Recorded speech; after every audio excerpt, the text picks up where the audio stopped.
토트넘이 맨시티를 이기는 건 기적이라고 했던 많은 팬들, 네. 그 기적이 일어났습니다. 일요일 새벽 2시 반에 펼쳐진 토트넘 대 맨시티와의 결전에서 맨시티 킬러 손흥민의 대활약이 콘테오를 살리며, 아니 솔직히 손흥민과 케인 그리고 클루셉스키의 대활약으로 3대2 펠러스코어를 장식하면서 토트넘이 승리를 하게 되었습니다. 토트넘 팬들은 반응만으로도 거의 미친 듯 보였습니다. 우린 3연패를 했었는데 어떻게 맨시티를 이겼지? 나는 이 경기 가족과의 식사를 포기했어. 내가 옳았어. 난 정말 손흥민만 바라봤어. 그것만이 희망이었으니까. 정말 미친 경기야. 그때 챔피언스리그 경기가 떠올라. 손흥민, 케인의 합작골이 드디어 터졌어. 케인은 오늘 10점 만점이야.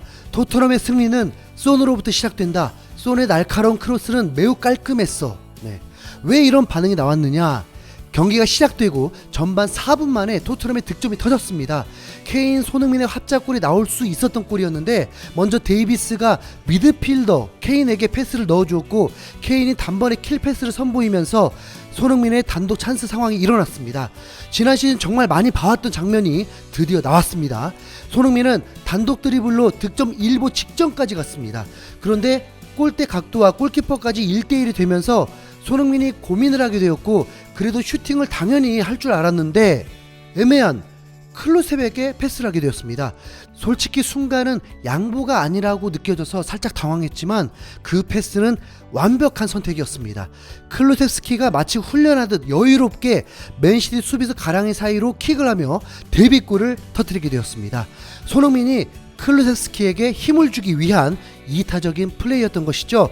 BBC는 클루셉스키의 첫 골 장면에서 맨시티의 업사이드 라인이 엉망이 됐다. 뒷공간을 파고든 손흥민은 첫 선발 경기를 치르는 클루셉스키의 득점을 도왔다. 스카이 스포츠는 손흥민이 욕심을 내기보다는 클루셉스키를 찾았다라고 전했습니다.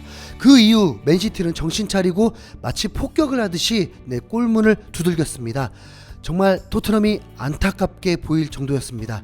현란하고 능숙한 패스 플레이와 슈팅들을 보면서 맨시티 팬들은 참 행복하겠다는 마음마저 들었습니다.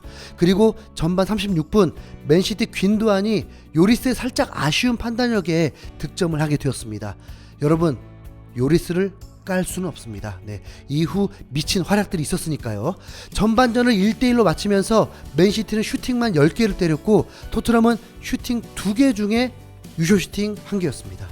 그러다 보니 후반전이 더 불안할 수밖에 없겠죠. 맨시티 경기하는 스타일은 정말 화려하고 멋졌습니다.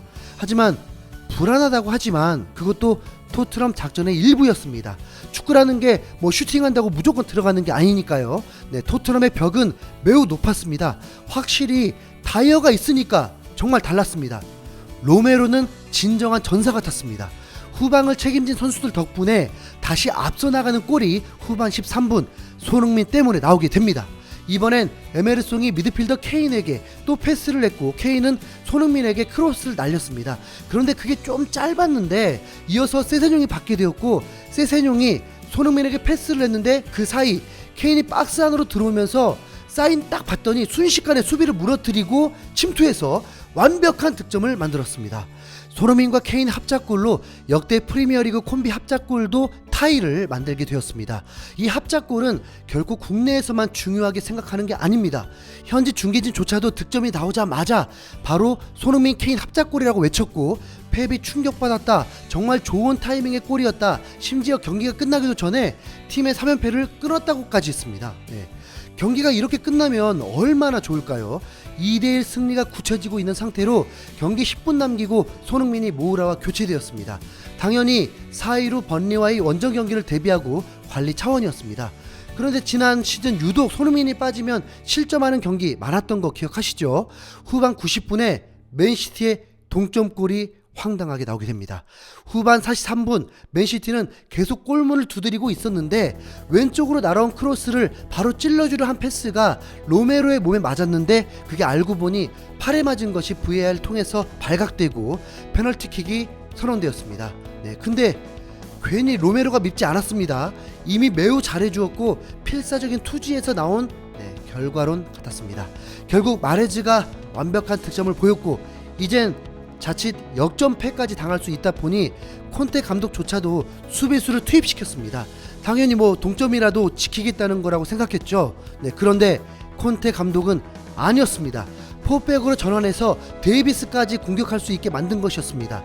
토트넘은 후반 추가 시간은 밀리지 않았습니다. 그러다가 94분 벤탄쿠르가 클루세스키에게 크로스를 올렸고 클루세스키가 본인 주발인 왼발을 사용하기 위해서 볼을 컨트롤하더니 자로 잰 듯한 완벽한 크로스에 해리케인이 득점을 하면서 기어이 드라마를 만들어 버렸습니다.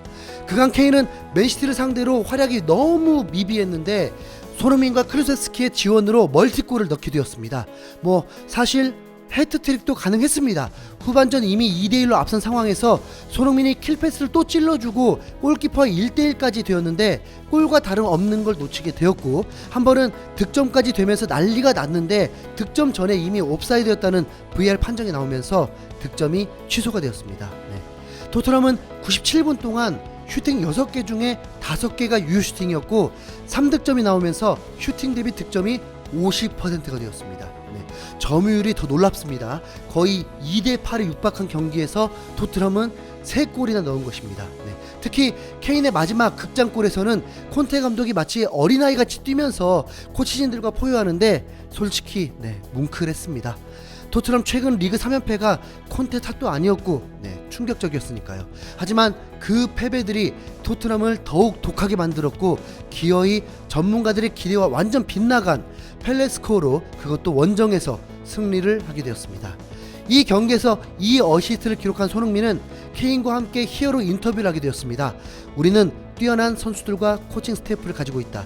최근 3연패를 당했지만 우리는 여전히 믿음을 갖고 열심히 임했다. 특히 이번 경기를 위해 노력했다. 맨시티를 상대하기엔 최악의 시기일 수도 있지만 지금이 최적의 시기인 것 같다. 케인은 정말 많은 골을 넣었다. 케인은 정말 믿을 수 없는 선수이고 남자다. 그와 함께하는 것은 큰 영광이다. 이렇게 전했습니다. 손흥민은 오늘 경기에서 평점 7.9점에서 9점을 받을 정도로 위력적이었습니다.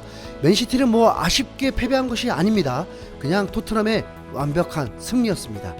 아마도 맨시티는 충격이라 잠 못 들고 토트넘 팬들은 너무 행복해서 잠 못 들고 한국은 새벽 2시 반 시청하신 분들이 승자입니다. 아직 갈 길이 먼 토트넘이지만 토트넘 선수 중 부상만 없다면 더 솔직히 경기 과부하만 없다면 콘테오 분명 강합니다.